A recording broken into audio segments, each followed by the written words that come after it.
George सैंतायाना ने कहा था, जिन्हें अपना इतिहास याद नहीं रहता, वे उसे दोहराने को अभिशप्त होते हैं। नमस्कार।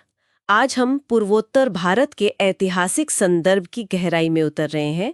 देखिए, ये सिर्फ एक भौगोलिक दिशा नहीं है, बल्कि एक बहुत ही पेचीदा और अनूठा इतिहास समेटे हुए हैं। हमारे स्रोत हैं scroll.in पर प्रकाशित एक लेख के अंश, जो पूर्वोत्तर भारत इतिहास और संस्कृति नाम की किताब पर आधारित है। हमारा मकसद है इस क्षेत्र के विशिष्ट अतीत को समझना। ये अक्सर मुख्य भूमि भारत के इतिहास से, आप कह सकती हैं, अलग तरह से विकसित हुआ, और ये चर्चा खास तौर पर यूपीएससी उम्मीदवारों के लिए काफ़ी उपयोगी हो सकती है, और उनके लिए भी जो इस क्षेत्र को बस बेहतर जानना चाहते हैं। तो चलिए शुरू करते हैं। तो सबसे पहले ये समझना ज़रूरी है कि पूर्वोत्तर शब्द का मतलब सिर्फ भूगोल नहीं है।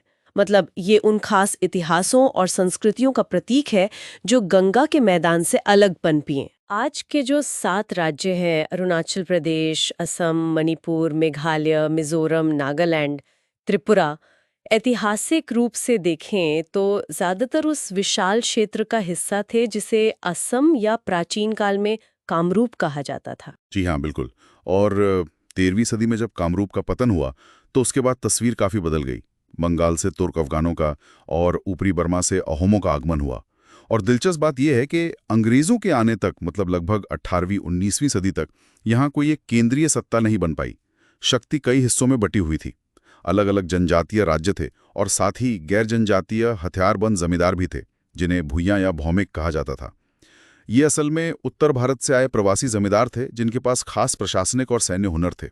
खासकर पश्चिमी और मध्य भागों में इनकी पकड़ मजबूत थी। अच्छा, तो ये अहोमों की भूमिका इसमें काफ़ी अहम लगती है।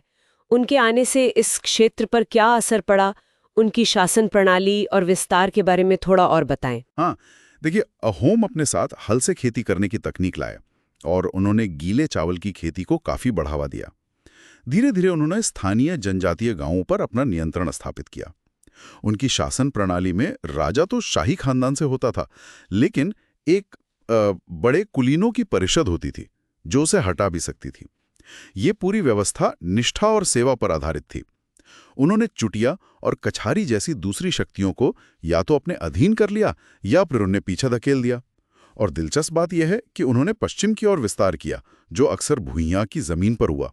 अहोमों के अलावा और कौन सी मुख्य शक्तियां थीं उस समय, और ये भूइयां कौन थे? इनका क्या महत्व था उस समय? देखिए, अहोमों के अलावा चूटिया, कछारी और कोच जैसी शक्तियां थीं। कोचों ने तो 1562 में अहोम राजधानी गढ़गांव को लूटा भी था। हालांकि बाद में उनका राज्य बंट गया। खासी पहाड़ियों में जयंतिया राज्य भी उभरा। और भुइयां, जैसा मैंने बताया, ज्यादातर उत्तर भारत से आए उच्च जाति के प्रवासी थे। कुछ मुसलमान भी थे उनमें। खास बात यह थी कि मतलब उन्हें शास्त्रों का ज्ञान था, माप-तौल, गणित और हथियार चलाने का भी। इसी ज्ञान के आधार पर उन्होंने जमीन पर नियंत्रण और स्थानीय राजनीतिक अधिकार हासिल किए। बाद में वो कोच और अहोम व्यवस्था में अभिजात वर्ग का हिस्सा भी बन गए, और वो अक्सर भूमि सुधार और बांध बनाने जैसे कामों में आगे रहते थे। मतलब वो सिर्फ जमींदार नहीं थे, एक तरह से बदलाव लाने वाले एजेंट भी थे। अच्छा, ये तो दिलचस्प है। अब अर्थव्यवस्था और समाज की तरफ आते हैं। अहोम शासन ने खेती को कैसे प्रभावित किया, और क्या इसमें वो जो पाइक प्रणाली थी उसकी कोई भूमिका थी? हाँ, बिल्कुल। अहोमों ने स्थायी खेती, खासकर गीले चावल की खेती को बहुत बढ़ावा दिया। इसमें मिलिशिया, जिसे पाइक प्रणाली कहते हैं, मतलब आम वयस्क पुरुष नागरिक जिन्हें अनिवार्य सैन्य या दूसरी तरह की सेवा देनी होती थी, उसकी बहुत अहम भूमिका थी। यही पाइक जमीन को खेती लायक बनाते थे, बस्तियां बसाते थे और बाढ़ से बचाव के लिए तटबंध बनाते थे। जमीन को समतल करने पर बहुत जोर था।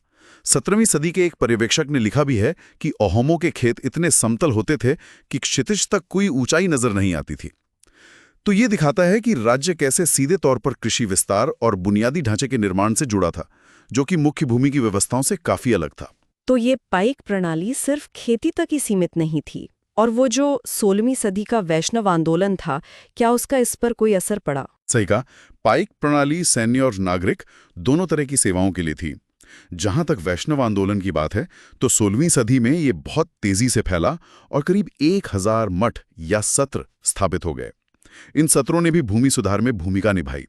फिर भिक्षुओं ने राज्य के लिए जो अनिवार्य सेवा थी उससे छूट मांगी। एक समय आया जब अहोम राज्य ने इन्हें दबाने की कोशिश भी की, लेकिन 17वीं 18वीं सदी तक राज्य इन मठों को राजस्व मुक्त भूमि अनुदान देने लगा। इसका एक व्यापक असर ये हुआ कि जहां शुरू में पाइक प्रणाली शायद उतनी दमनकारी नहीं थी, प्रताप सिंह 1603 से 41 के समय से इसमें जबरदस्ती बढ़ती गई। वैसे इस तरह की मिलती जुलती प्रणालियां सिर्फ अहोमों तक सीमित नहीं थी, वो कोच, कछारी, जयंतिया और मणिपुर राज्यों में भी मौजूद थी।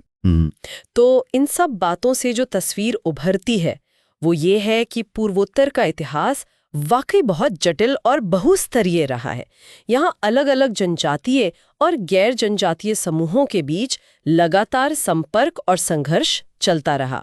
अहोमों का उदय, फिर स्थायी कृषि की ओर बदलाव और पाइक जैसी अनूठी सामाजिक राजनीतिक व्यवस्थाएं, ये सब इसकी खास पहचान है। ये क्षेत्र हमेशा से बहुत गतिशील रहा है ना? बिल्कुल। तो हम अपने श्रोताओं, खासकर जो यूपीएससी की तैयारी कर रहे हैं, उन्हें सोचने के लिए प्रेरित करना चाहेंगे कि ये ऐतिहासिक संदर्भ आज पूर्वोत्तर भारत के सामाजिक राजनीतिक परिदृश्य को कैसे प्रभावित करते हैं। अगर आपको ये चर्चा उपयोगी लगी तो कृपया इसे लाइक करें, हमारे चैनल को सब्सक्राइब करें और अगर आपके कोई प्रश्न या विचार हैं तो नीचे कमेंट्स में जरूर लिखें।